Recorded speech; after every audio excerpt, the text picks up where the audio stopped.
Well, psychotherapist Esther Perel has captured the market when it comes to relationship advice with 2 books and her wildly popular podcast, Where Should We Begin?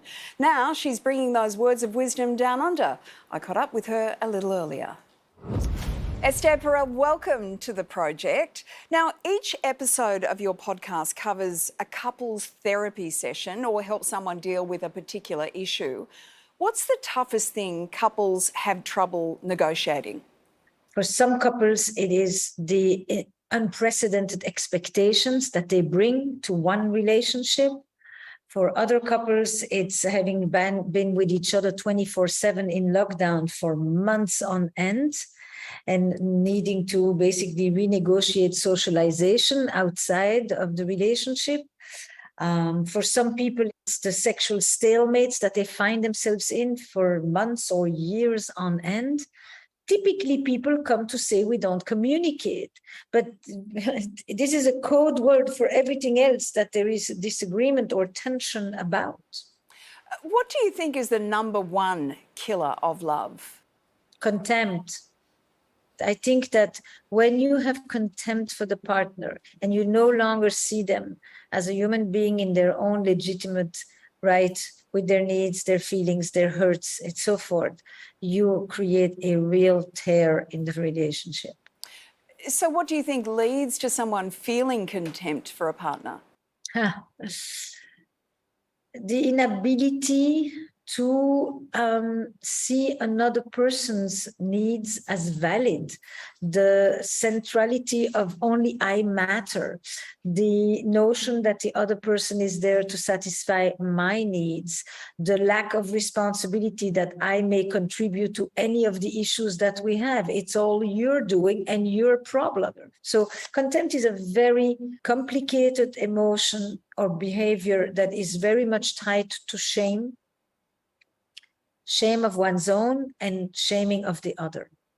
And in that sense, you can have guilt in a relationship, you can have anger, you can have disagreement, you can have a lot of things, but they are much more fluid than when you begin to trample with shame.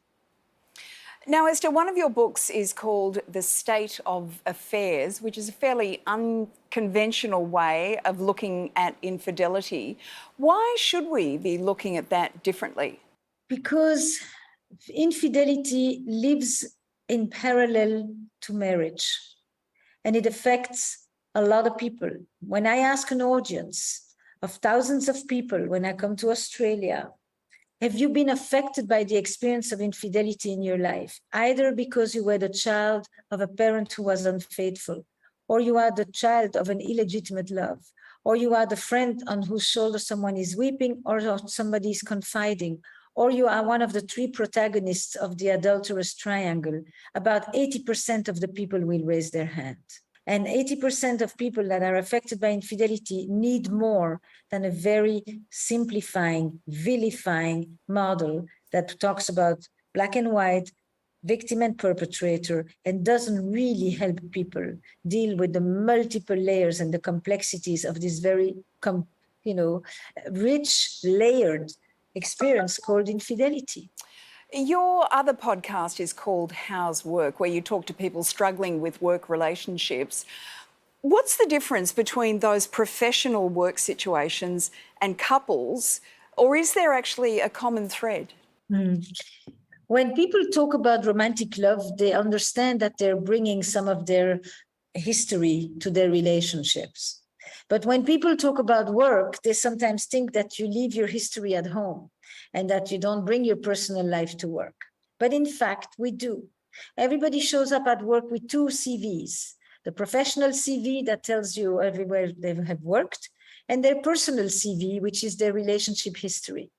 And the relationship history doesn't stay at the door when they arrive at work. It influences how they work, how they connect, how they compete, how they collaborate, how they ask for help, how they deal with conflict, etc., how they deal with power, for sure, and authority. And so I thought the dynamics are very similar, but I want to change the context. I want to move the people from their home life and their romantic relationships to their work relationships, and now also to their friendships. so that people can really see how we are grappling with similar dynamics, relationship issues, but the context makes all the difference. But the dynamics are not that different.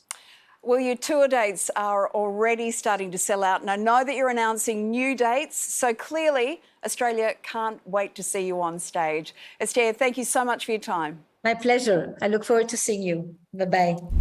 So fascinating. And for all the details on how you can catch Esther's tour around the country, just head to our website.